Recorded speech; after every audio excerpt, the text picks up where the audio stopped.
Помало, Blackberry and Bay, ежевика и лавр.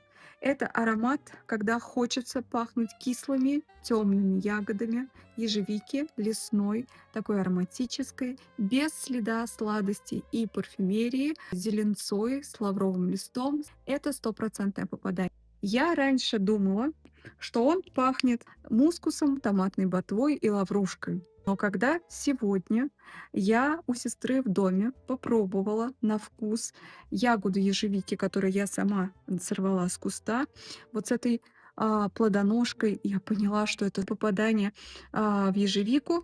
И это абсолютно не пахнет ни черной смородиной, ни черникой, ни там какими-то еще темными ягодами. Нет, это именно ежевика, а под конец это лавровый лист, тот, который растет на Кавказе, в Италии, в Средиземноморье. Мне стойкость от него не нужна. Я, когда просыпаюсь с утра, мне хочется именно такой свежести. Я его беру, вот так вот обливаюсь и просыпаюсь.